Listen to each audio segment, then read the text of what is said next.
All right. Hi, guys. Sorry for the Zoom link mess up, but we are here. David has another call, so we are just going to go ahead and get the ball rolling. Be sure to share this with anybody after. So a little about David Atkins. He is an author. His book is The Leveled Up Life. He is a 2-time elite coach, a Legacy Club members, SC Legend, 127 months. That is incredible. He's been a summit speaker, or he's going to be a summit speaker this year at 2022, and he's a CAB member. So for those of you who don't know, this is Coach Advisory Board. And these are awesome coaches that get to be the voice of coaches in our network. So he's going to talk about level up your business, level up your life. Without further ado, take it away. Thank you, April. Thank you, everybody that comes on here and watching the recording. Technology can always get us, right? So much. So guys, just to give a little bit about me, I know some of you know me on here, and some of you may follow me on social, but beside the Beachbody accolades, I always like to just kind of give a quick background that I'm married to my wife, Kristen. She's a 6-star diamond 2022 elite coach. She was a school teacher for 13 years, and then she came home to be a full-time coach. We have 3 daughters as well. No, I'm not going for a son. If anybody asks, like, shop is closed, we're done. Only 3 daughters. But I built this business working full-time up to a year and a half ago. I was a New York State Police captain with the state troopers. I did 22 years with the New York State Police and just retired about a year and a half ago. So I built this business to where it is today, working full-time with the 3 kids and doing this business part-time. But what I have learned is that over the last 11 years, all of the things that I call like the principles of success that helped me get to where I am today, right? All the things that I learned, and it was more importantly, the mindset things that I learned in order to achieve the success of where I am today. So for me, yes, I have a book publishing this month, The Leveled Up Life, and it's really about the principles, and I'm going to share as many as I can with you in the next 20 minutes. Before I got to jump on the next call. I know we got a late start with you guys to kind of just dive into what I think is a lot of common sense, but it isn't always common practice. And I'm always about being real and raw. And sometimes when I say things that like may hit you direct in the chest, but I'll tell you right now, the coach I am right now was not the coach I was 10 or 11 years ago. I went through a lot of growing. I know back when I went to like my first leadership and was the shy guy and went up to Crestella Streeto, who became like my mentor and best bud back then, and Mike Mullally, and just learning and growing with them and continuing to grow in my life. And guys, not just business, but also private. Like, what good is it if we're a public success and a private failure, right? What good is it if you have an amazing business, but your home life is a mess? So for me, being a successful coach, you know, writing a book, being a successful state police captain, a state trooper, that's very important, but it's just as important, if not more important, that I'm the best dad and husband to my 3 daughters and to my wife, Kristen. So I'm all about, when I say level up your life, I'm all about doing that in all areas of your life. So for me, 11 years ago, the quick story is I was a gym goer. I had the typical dad bod. I went to the gym not as often as I wanted, probably about 25 pounds heavier. And a friend of mine I was working with wanted me to try P90X. Are there any P90X people on here? I know some of them. I can see the hand, some of our old school people. And with the P90X, like, he tried for like 6 months to get me to do it. I'm like, there's no way I'm doing this P90X. There's no way. And the interesting thing that happens is that we were both sent together to Houston, Texas, New York, to look for a witness of a homicide case. And when we looked for the witness and we found them early and we finished our day early and the case was done, I'm like, hey, let's go to the Houston Astros baseball game. And he's like, listen, I'll go to the baseball game, but you need to do Ab Ripper X from P90X. I'm like, you got to be kidding me. But I went to the hotel room. I did it. I couldn't finish. It crushed me. And the next thing I knew, I got hooked on P90X. And I started doing it. And then Kristen followed me and started doing it. I'm like the backwards couple, meaning I'm the guy that started building the business first. But early on for me, I just wanted a discount on the products. But then I started seeing things and other coaches succeed at the highest level and was like, oh my God, like if they can do that, I want to do that. But the thing that happened is I decided to go all in and went through an amazing growth journey. And I've learned, it was funny, like 2 years ago before I retired, I'm on a run and just in my village. And I said, my goodness, like all the things when people often ask, Dave, what was it that helped you, hit Legacy Club or hit Success Club every month or build a business to where you are? And there's like, I call them like principles that I have learned that I live by every single day that helped me to where I am today. So guys, the first one I want to talk about, guys, is having a why. Now you may have heard that, but this is the thing. It has to be bigger than you. It just can't be about you, because at a certain point in life, you will hit something that's a lot tougher than you and you're going to quit because you don't have a driving force why you do what you do. All right. And so often we think that when we stop and we give up, it just affects us. But later on in life, if you have a wife or a husband and kids, it can come back to haunt you because one day it's going to affect them. That's why for me, I am driven every single day to be the best version. And what drives me, it's my wife, it's my kids. Because guys, you're going to get knocked down.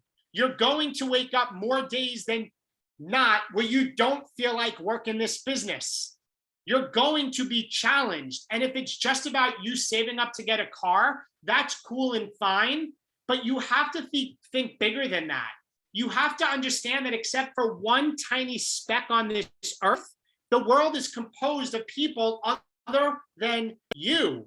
So what is your why? And you should know it every single day. And I beg of you, please make it bigger than yourself.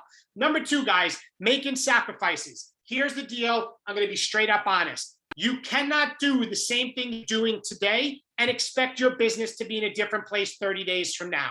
The only thing that needs to change is you. Life doesn't need to get easier. You don't need for the pandemic to end. You don't need to wait for gas prices to free you. Guys, you need to free yourself. You have to understand that you are the one that has to make sacrifices. Maybe you can't watch Netflix 3 hours a night. Because for me, when I was building this business and trying to gain momentum, I gave up watching TV at night. After my daughters went to bed, I grinded, I pressed, I worked hard from like 8 o'clock to 11 o'clock every single night. I gave up my softball leagues. It's just the way it was. Why? Because my desire for change was stronger than the desire to stay the same. So I'm just going to say this. If you're good and you're content with where you are right now, then great. I'm happy for you. But if you're not happy with where you are right now, it's going to require you making sacrifices. And maybe it requires you giving up a little sleep. But, oh, David, I need 6 hours of sleep. I don't know. Sleep 5 and sleep faster. I don't know what to tell you, but sometimes you need to give up a little sleep. So for me, even today, you know what time I was up today? 4:45 in the morning. You know why? Because I was preparing for these calls. I had to work my Beachbody business. For those of you that follow me know I do keynote speaking now. I have emails to answer. So much is going on because I'm trying to level up my life, the name of my book, to another level. So I have to make sacrifices. So for you, being on team calls is a sacrifice. I give kudos to you guys for being here. It's time away from your family.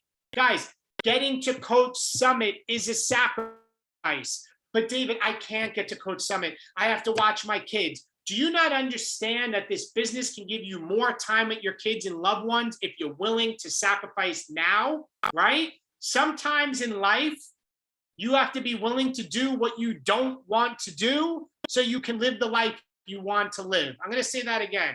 Sometimes in life, you need to be willing to do what you don't want to do so you can live the life you live.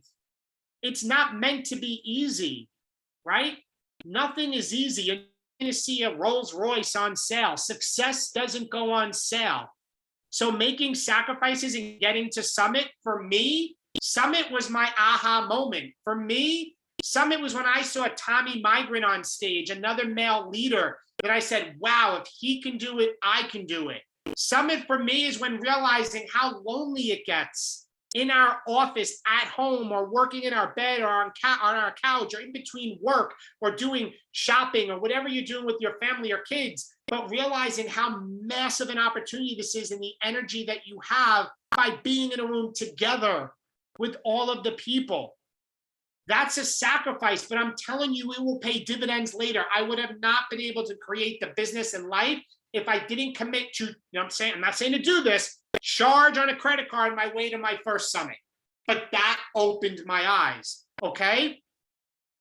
The third thing, guys, I want to talk about, and I want to give this story, is that I went to the University at Albany, and I was horse playing around with a bunch of guys in the dorm room, and I ended up banging my head pretty bad, kind of got like knocked down a little bit. And at that moment, little did I know that I met my best friend, David Brinkerhoff. He brought up to me a bag of ice and helped me with my bruise. But over those next couple of years, Dave and I became the best of friends. We roomed together our sophomore year. We pledged fraternity together, Sigma Alpha Mu. We both became EMTs and rode the ambulance corps for the ambulance at University at Albany. I worked at Macy's. He got a job at Macy's as well. I got him a job. And then we both had desires to be with the New York State Police, to be state troopers. So we both took the state trooper exam, and we both, by no shock, scored like 1/10 of a point away from each other, that close. And on November 2nd, 1998, we both went into the State Police Academy. Through those years, I met my wife, he met his. I was in his wedding party, he was in mine. And then we both had goals in making the state police SWAT team with the New York State Police. It's 6 months sleepaway, grueling training. They're considered one of the elite teams in the country. But I got promoted to investigator, our detective division at the time, and I wasn't allowed to try out. You had to have the rank of trooper, and at that point I was promoted. But Dave tried out in the same time, and he made it. 2006 was a rough year for the state police because we had about 9 troopers shot. And I'll never forget, on April 24th, 2007, a trooper got a call of a male that was acting suspicious in a gas station parking lot.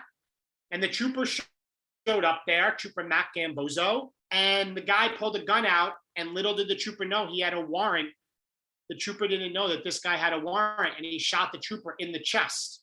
And the trooper lived, but this person fled the area in a minivan in upstate New York, and a massive manhunt and search ensued on April 24th. The morning of April 25th, we knew the search was going on. I knew the SWAT team was there upstate New York, about 2.5 hours from me, and we got word that another trooper was shot. And I remember frantically trying to call Brink. Brink, give me a call. I hear a trooper was shot. And a couple minutes later, the phone rang in my office, and my partner's like, David, a guy by the name of Adam is on the phone for you. He said he went to college with you. I'm like, Adam, why is he calling me? And I got on the phone with Adam. I said, Adam, what's up? I'm trying to get in touch with Brink. Did you hear about the trooper that was shot? And he said, yes, I did. He goes, David. I go, what? He goes, it was Brink. Guys, April 25th, 2007, I lost my best friend. I still, to this day, wear this bracelet in honor and memory of Trooper David Brinkerhoff, New York State Police, end of watch, April 25th, 2007. And I gave you guys the short version, but David was killed in a violent gunfight in a house, member of the SWAT team, with this person that shot the trooper the day before. What is my point for this, guys? Life doesn't always fire a warning shot. And there's some of you right now on this call that you're waiting for things to be more convenient. You're waiting till you have more time. You're waiting to be less busy. You're waiting for gas prices to go down. You're waiting for all of the things. And I'm here to tell you, you may not be here tomorrow. We don't know. Tomorrow's not guaranteed. All we have is the 86,400 seconds today. And what you do today is going to dictate your life tomorrow and the impact that you can leave. Because, guys, let me tell you, people don't remember the things you drive, the cars you drive, the homes you own, but people remember how you make them feel.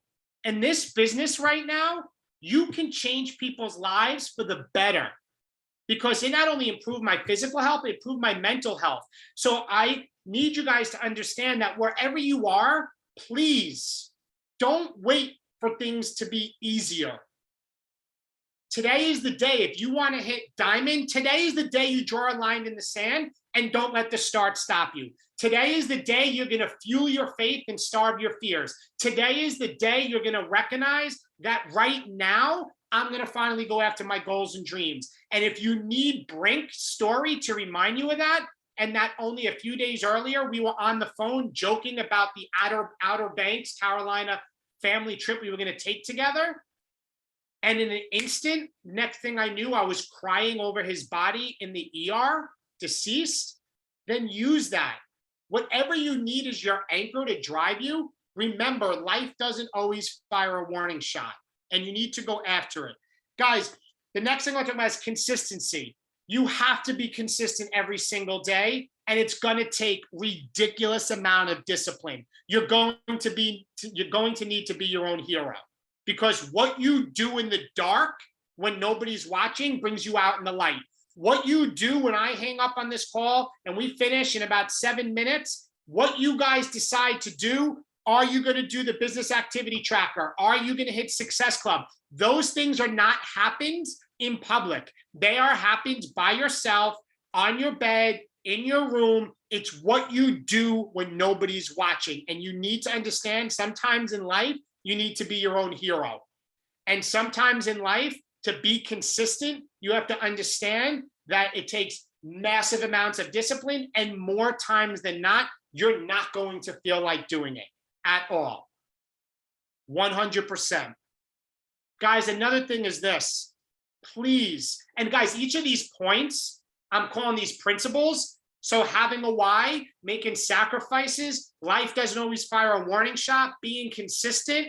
The next point is comparison. These are all principles that I talk about in the chapters in my book, The Leveled Up Life, that's publishing this month. But I'm trying to go quick to give you guys as much value as possible. Guys, please don't compare. Please don't compare your chapter 1 to my chapter 12. Please, I've been there. I compared myself to Chris Delastrito and Mike Mullally, two amazing leaders on this call when I was a newbie going to my first leadership. It happens. And you know what? I'm going to give you a little tip. Please don't, I share this. I'm going to share it with you guys. Sometimes you may need to snooze the people that you actually look up to. Wait, David, what do you mean by that? Because sometimes the people you look up to, they're hitting all the accolades and you're in the struggle bus. And maybe you need to hit pause for a week so that you can focus with where you are. Okay? It's okay. I actually mentioned in my book when I did that, as I'm trying to, you know, I'm becoming a keynote speaker as well, and all these things, and seeing people hit things, like I'm like, I need to like snooze because this person's taking my focus off. It's not always about snoozing. Yeah, you need to snooze the negativity out there, right? The haters and naysayers. I talk about that as well. But sometimes you need to snooze the good people because you can compare. Guys, I need you to do this. I need you to focus on being better version of yourself today than you were yesterday. Okay? That's who you need to compare to. That's who you need to self-audit. Don't worry about what somebody else is doing. Worry about ruling yourself and only comparing to yourself, because this is your journey. This is your life. Whatever's in your head was put in your head for a reason. Your goals and your dreams were put there for a reason. They were not put in mine. They were put in yours. Okay? Guys, my last point, I'll open up for questions because I have a couple more, but I'm going to talk about this. Guys, never, ever, ever quit. Please. It's going to be hard. It's going to be a dogfight. Do you guys know a diamond in its original form is like a piece of coal, but through extreme pressure, through extreme heat, through extreme cutting, forms the diamonds? Guys, that's what life is about. That's what growth is about. You can't quit when it gets hard, all right? Earn a reward for the hard work.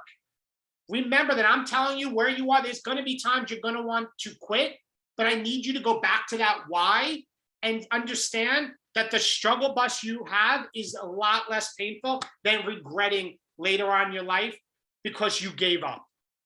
don't quit, right? Don't ever, don't even have it in your vocabulary. Don't do it. Take a breather. Maybe you need to take a pause. Maybe you need to pivot and make adjustments, but please don't quit. And I'll add this last other principle quickly, because I see we have 2 minutes, is that growth comes from adversity. The true character of human beings, the true character of men is built during the toughest times. We don't learn anything when stuff is easy. Guys, sometimes in life, you have to not take the path of least resistance. When you hit the fork in the road and you know this is the way I need to go, but it's uncomfortable, you have to understand I need to get comfortable being uncomfortable. I need to head down that path. Oh my God, I got to send out an invite this person. Oh my God, what are they going to think about me? Who cares? Invite them, right? And then bless and release. That's my big thing. Bless and release. Move on. If they say no, who cares? But you need to get uncomfortable and understand that your growing is going to come through adversity. So guys, just to recap, is a couple of things I hit on is you have to have a why. You have to be willing to make sacrifices, right? The person you are right now cannot get you to the person you want to become tomorrow. You have to make sacrifices. Life doesn't always fire a warning shot. Please, guys, stop waiting. Stop waiting to make the change for the better. The next is consistency, right? Make sure you're consistent every single day. Do the business activity tracker. Hit Success Club every single month, right? Don't compare. That's the next thing. Please don't compare yourself to other people. Guys, this business growing for me, it was 99%, probably almost 100% mindset. That's really where it's at. What goes on between these 2 ears, that little voice, is going to dictate where you want to go tomorrow, okay? Don't compare. Never, ever quit. And growing comes from adversity. So guys, I know that was rapid fire. We had some technical difficulties. I'd love to give you guys even more.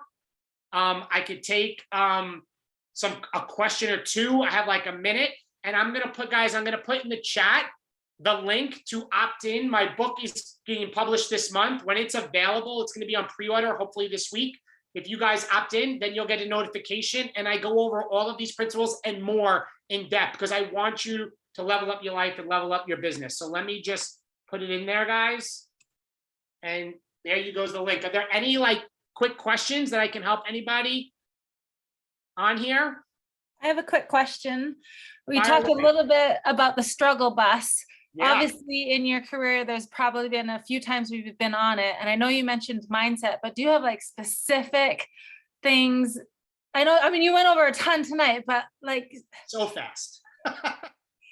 Tanya, for me, when I'm really struggling, I double up on my PD, right? So for me, my wife, Kristen, cooks the dinner. I clean up. I have AirPods in. I'm listening to motivational videos. When I'm in the shower and coming out and shaving, and shaving my head, which I got to do every day, I'm listening to an audiobook. When I'm driving in the car, I'm listening. I don't just do the 10 minutes. I double down on PD. So if you guys are struggling right now, I know Beachbody, we say 10 minutes a day. For me, it's an hour a day. For me, it's my primary thing. And I even talk about my morning routine and what I do that to prime myself for the day. I talk about it in the book. Oh my God, I can spend an hour on each principle, but really how I set my mind right for the day so that I'm a better version of myself so I can help everybody else later. I put myself first in the day so I'm later so I can deal with the struggle bus. Oh, can I ask a follow-up to that? Do you have a go-to when you need for your PD, like a podcast or audio book? Everything John Yeah, his Maxwell, book. everything John Maxwell is my favorite book. And then for YouTube, because I listen to so much stuff to motivate my mind, I just go on and whatever's on my home screen, it now knows me and whatever pops up. Les Brown, Eric Thomas, Gary Vaynerchuk, Brendan Bouchard, Tony Robbins, so many of them. All right, guys, Thank you, David. This was awesome. We'll let you get going. No problem, guys. I'm going to run to another call. I hope anybody have any questions, you can message me, and I hope you guys get value with the book. Love you guys. Bye-bye. Thank you so much.